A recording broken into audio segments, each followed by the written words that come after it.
Well, Lucille gave me one, and no, here they are. Blue book. I'm gonna ask you now, one thing that I didn't get that I want you to get talked about is Miles Horton and the Robert's Rules of Order. Just explaining that you knew nothing about running a meeting, and that this is what Miles did for you. It's very brief. Okay. Ready? When we first organized our union, naturally, there was nobody there who knew how to really conduct a union. We would meet and start right off talking about whatever it was we wanted to talk about, and when we got through, we would adjourn, and that was the meeting. But after Miles Horton came to town, he gave us some copies, particularly our president.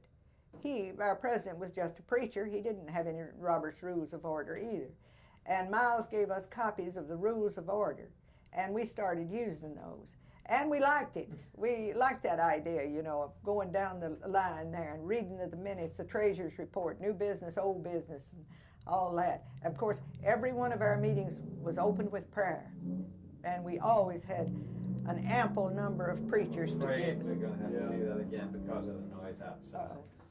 Sorry, Whit. Okay. Sorry, Lucille. Okay, now what do we start off with? We start off with Miles Horton. Mm-hmm. All right. Of course, when we organized our union, there was nobody there who knew how to conduct a meeting. Even though we'd been to other meetings, we didn't know how to conduct a meeting in an official sort of way. But when Miles Horton came to town, he introduced us to Robert's Rules of Order. First time I'd ever heard of it. And he gave a copy to our president, Preacher Camel. So Preacher started using that. And we all liked it. It kept the meeting more orderly. And then, but I want to remind you that we always opened our meeting with prayer. And there was always an ample number of preachers there to pray. We closed with prayer. Okay. Now, tell me about a fellow named Keller. Keller was with the Brookside Mills. He was very active, and I think he was instrumental in organizing the Brookside.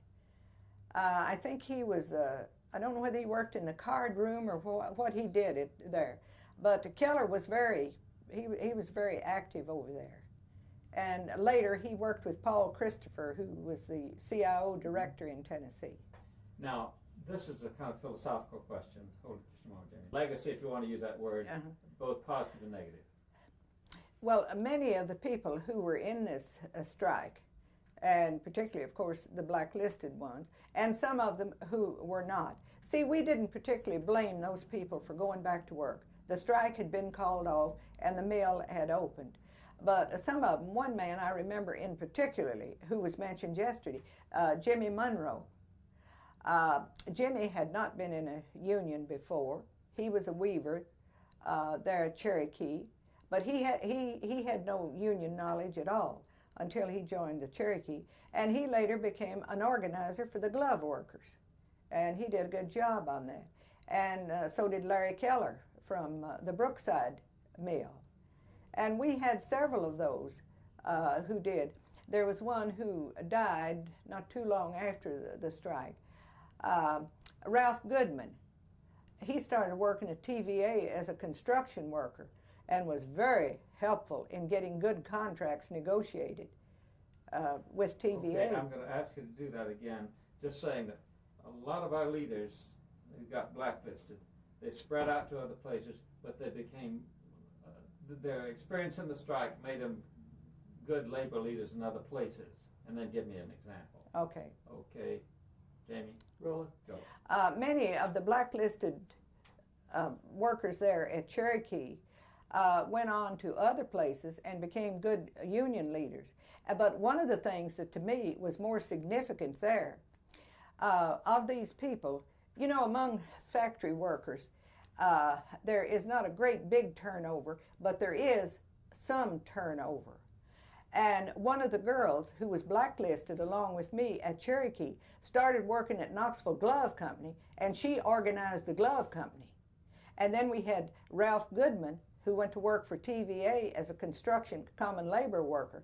It was very instrumental in organizing all those people and getting a good contract with the Tennessee Valley Trades and Labor Council, which was the TVA organization. So they did go on. A lot of them did.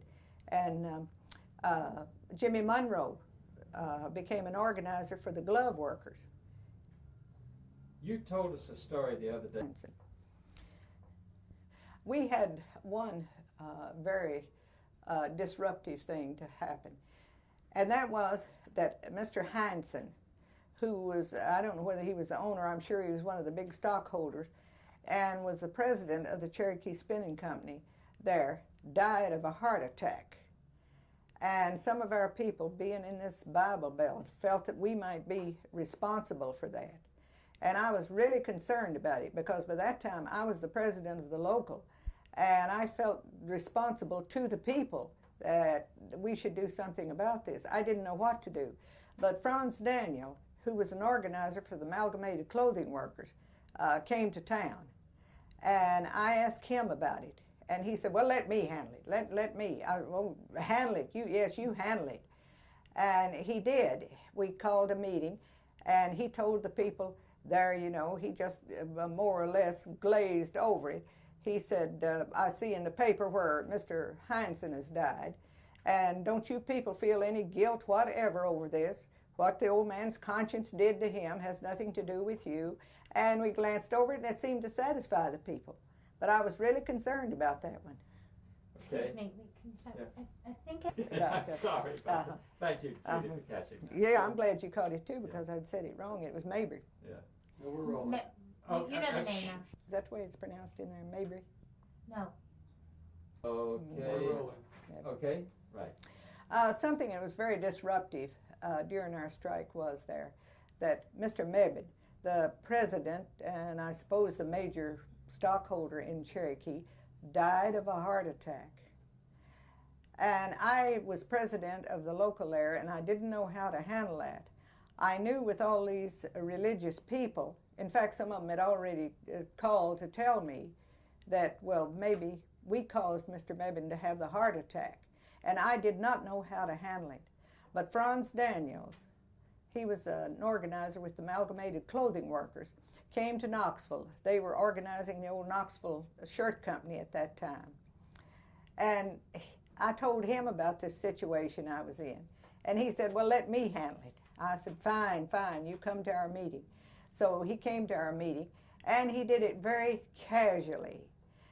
He said, I read in the newspaper where Mr. Mebane had died, and I don't want you people to think very much about that, think that you had anything to do with what the old man's conscience did to him. And that seemed to satisfy him. There was no more argument or feeling that we were guilty of that. Okay. Now, let's hold it just a moment. Go. At the time of our organizing, I found out later that there were very few women active in the labor movement. In fact, I think I was the first woman delegate to the Central Labor Council here. And that was, the way the rest of the delegates looked upon me was, well, she might be good to help organize a ladies' auxiliary. But they didn't quite accept the fact that I was president of a local. They hadn't heard of a woman being president of a local before. But out of our union and out of the shirt factory, the Amalgamated Clothing Worker people, we got more women organizers. And then I was also the first vice president of the Tennessee Federation of Labor. And at that convention, I think we must have had 8 or 10 women, which was very unusual at that time. And I think with all the good work that the Amalgamated Clothing Workers and International Lady Garment Workers and those and the hotel and restaurant workers, I think now that they have brought the status of women up.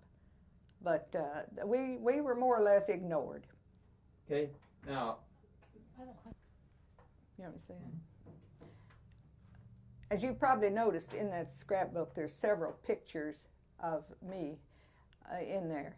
And they would always say, pretty so-and-so, or this, that, and the other about me. I think it was something new to them for a woman to be a leader there. I think that was why they used that. And at the time, I didn't care. I thought it was good publicity for our strike. But I think that's why they would use, they didn't say Foots Weaver was handsome or something like that, but they said I was pretty because I was the woman leader there. Okay, good. Now, go. Well, one good thing, during our strike, they didn't call out the National Guard on us, and we had very little trouble with any of the law officials around here. And I think what that was, as we were talking about this yesterday, and Foots was talking about the deputy sheriff who was a friend of ours, I think that they were on low salaries too. And I think they sort of admired what we were doing and overlooked things, but they couldn't come out and say that they was for us. So they didn't bother us too much. Undercover, they were helping us. Could we do that again and not refer to what Foots said yesterday? Okay. Okay. Okay. All right. What did I start out saying? About the police. Oh. They didn't call out the troops. Oh, one good thing that we had here, they did not call out the troops on us. We didn't have that. And we had a pretty good relationship with all the law enforcement people. We had the deputy sheriffs who would come around and the policemen. But see, they were all on a low salary too. And they were sort of backing us, however, undercover. But we didn't get arrested on the picket line. None of us did. I think they were for us. Maybe if you win, it'll give us courage to win. I don't know what they were thinking. But they were more or less on our side, undercover. Great. That's beautiful. Okay. Just a minute, Sam. You're right across the way. Okay. There was never a union, and I wonder if there ever will. Well, there won't be a standard now because there is no. Okay, let's start again. All right. Just, there wasn't a union. There wasn't a union at the Standard Knitting Mill. But I can tell you something that I believe, and all of us union members here in town believe. We think that our efforts and our strike at Cherokee improved conditions at the Standard Mill. In fact, we know it did because we had people, as I told you, that the people would float from one mill to another. And people who worked at the Standard that I had known said every time that we did, it was tried over the years. It was tried by amalgamated clothing workers and textile workers too to organize the Standard. Every time we'd put on an organizing drive there, they would get better conditions and higher wages. We know that we got air conditioning into the Standard Mill. Now, see, there was no air conditioning at the other mills. I'm going to ask you to do that again and just make it a little tighter. Okay, not say so much. That's right. Okay. Okay, Jamie? Go. Now, there was no union at the Standard Knitting Mill. We had tried for years to get a union there. The amalgamated clothing workers tried it and the textile workers tried it, but we were never successful. But I believe, and so do a lot of the other union people here in town believe, that it was through our efforts of organizing Standard that got better conditions at Standard, including air conditioning. Good. Okay. We didn't give it much consideration, okay. but we did know it. Okay. Then I think we won't go into that then. Let's see now.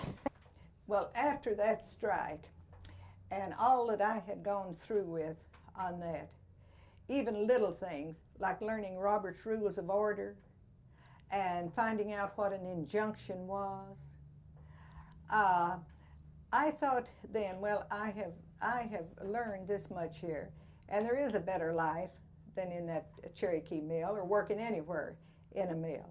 And that if I had learned that much, there was so much more to be learned that I went on from there. And of course, my first job away from there was working for TVA as a file clerk. And from there, I was transferred to Wilson Dam, TVA Wilson Dam. Okay. Now. Okay. Okay. You ready? Yeah. We had the largest Labor Day parade that they said at the time that it was the largest one that was ever held in the South. maybe in the whole country. I'm sorry, the next year, I mean, Oh. 2 years later, Oh, 1936. do I say 36? Yeah, no, you didn't say. You want me to say did. 36? That's right. Okay, okay. Start up, let's me say the, even though I was blacklisted, okay, go. Start out in 1936. Okay. In 1936, even though I was working for TVA at that time, I took my vacation leave to work toward helping to put on the biggest Labor Day parade that we have ever had here. I've forgotten whose idea it was, but it was a tremendous idea that we have the parade go from Knoxville to Maryville, which is 16 miles, so we could get the aluminum workers over at Alcoa into the plant. And that was a big, big thing. And even though I was working for TVA, my heart was always in the labor movement. It never left. Good. Even though I went on to, they transferred me to Wilson Dam. And from Wilson Dam, I went to Washington to work in the War Department at Fort Belvoir, Virginia. But I could never be a typical government employee. I was always thinking about the labor movement. So I left the War Department at a tremendous salary. I was making $2,250 a year, and people thought that I was crazy to come back to Knoxville and take a job with the Central Labor Council at $35 a week. But that's what I did. Now, something we haven't touched on at all. So far as I know, there was no blacks at the Appalachian Mill at all. It seems to me that there was 2 blacks at Cherokee. I know there was one. There was a black maid there, and there was a black janitor in the weave shop. But there were no blacks.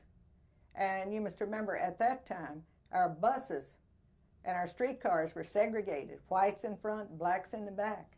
So the mills were definitely segregated. Okay, good. Okay. Okay.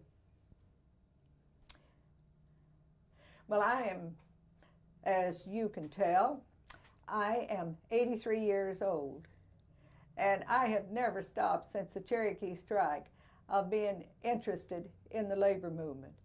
And it came about in a natural sort of way when I retired. I retired at 62 because the paper, the East Tennessee Labor News, was going out of business. And I retired at 62. And at that same time, the National Council of Senior Citizens, which is a union-based seniors organization, was coming through here. Just a second. I'm sorry. Is he ready? Yep. Yeah, yes, I'm ready. Okay. Okay. Well, I'm 83 years old now, and I have never lost my interest in the labor movement since the Cherokee strike. I think I realized then, even though I considered our strike lost and a disaster, I still think and believe and know that the way for workers to earn a better way of life is through the labor movement. And after I semi-retired at age 62, I started working for the National Council of Senior Citizens. That's an organization that is union-based. It's supported by the larger unions, and it is a union, strictly a union organization. And I worked for them for, about a year, and we organized a large club of senior citizens here in Knoxville. And then I was no longer working for them. They don't have paid staff, of course, over the United States. I started working for the Community Action Committee here in the Transportation Department. And that's what I'm doing now. And in my job, I consider it a rather rewarding job. I arrange rides for low-income, indigent people who have no way to get to the doctor, to get to the grocery store, to do any essential errands. And that's what I'm doing now on a part-time basis. And I like it. I like to be working. And regardless of what other people might think about my services, I think I'm doing something. Okay. Now, I'm going to do that one more time. We may be able to use that. Okay. But I also want to say, Okay. in case we don't have time for this. Okay. Okay? Okay. I'm 83 years old now, and I'm still working. I work for the Committee the committee. Let's start over. Okay, I sure. started saying it wrong. Okay. I'm 83 years old now, and I work for the Office on Aging. I work in the transportation department there, arranging rides for indigent, low-income people who have no other means of getting to the doctor, on essential errands, to the grocery store, or anywhere. And I feel that it's a very rewarding job. I feel like that I am still contributing something. Great. I hit the wall in the middle of that. Yeah, and I've got somebody with a backup alarm outside. Yeah, Please lie down. it's on. I'm 83 years old now, and I'm still working. I work for the Office on Aging in the transportation department, and I feel that it's a real rewarding job. Of course, I just work part-time, but arranging rides for indigent, low-income people, women who have no other way to get their children to the doctor, and to go on essential errands like the grocery store and the drugstore, and I feel that it's a real rewarding job. Good. What about your health? My health is excellent. In fact, I had a complete physical examination just a year and a half ago, and I don't have any of the things that I'm supposed to have, like arthritis, not diabetic, no high blood pressure, so far no Alzheimer's. So I think I'm in perfect health. That's great. Exception. Okay. You, way back yonder, you were accused in the papers of being a communist. Tell how you felt about that, what your father said about that, and then what other people said. Okay. Just a second. Oh. I was. Okay, when you're ready, we're rolling. Okay. About communists. When I was accused of being a communist, the worst thing about that was the big headline in the News Sentinel on a Saturday afternoon. And of course that was spread all through the neighborhood and all over Knoxville, and there was my picture on the front page of being accused of being a communist. And I didn't worry very much about it because a friend of mine told me how to take newspaper stories. I wish I could remember all of it, but part of it was that when your friends see it, they're going to like you just the same. It won't make any difference to them, and you don't care what your enemies think, so don't let it bother you. But it did disturb me among people who didn't know what communism was or what I had been up to that I would be accused of being a communist. So it was very bad. Being in this Bible Belt and around in conservative East Tennessee, being labeled a communist was not a good thing. Certainly was not. What did your father say? My father, when he read that paper and saw what it was, he said, "Don't pay any attention to them dumb SOBs. They don't." Say what your father read that about being a communist.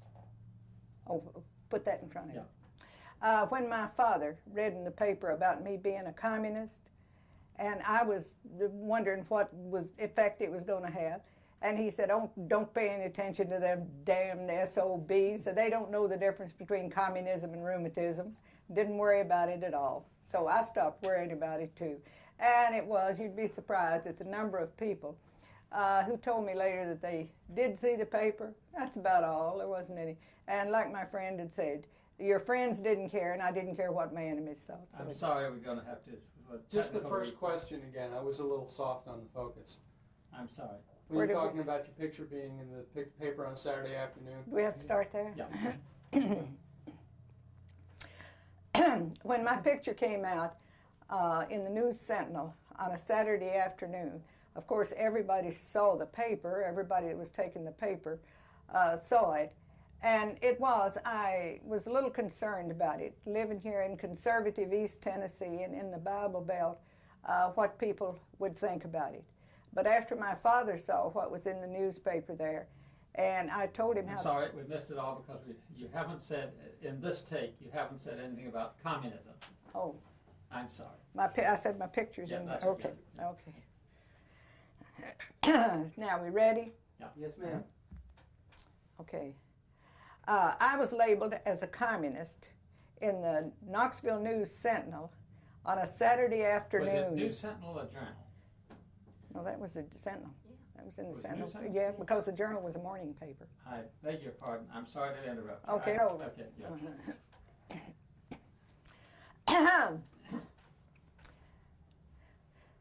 I was labeled as a communist in the Knoxville News Sentinel, and I shall never forget when that paper came out. It was a Saturday afternoon. And I looked at the paper, as did everybody else in Knoxville who took the paper, and there I was on the front page being called communist. And I was really concerned about it because living here in the Bible Belt and in conservative East Tennessee, I knew that that was not a good label to have. But my father wasn't concerned about it. When he read in the paper that I had been labeled a communist, all he said was, "Don't pay any attention to it. Those dumb SOBs don't know the difference between communism and rheumatism." And sure enough, it worked out that way. Nobody ever accused me of it again. Okay. I wonder what year that was. Did we look that up? 27. Was 27, 20 1927. 1927. Yeah, that's right. We moved to Knoxville in 26. Well, anyway, 1927. I was working at the Appalachian Mill, which has long since gone out of business. But that building, of course, is still there on the corner of Fort Sanders and Dale Avenues. And what Standard Knitting Mill made was men's long underwear. And that's what we were working at.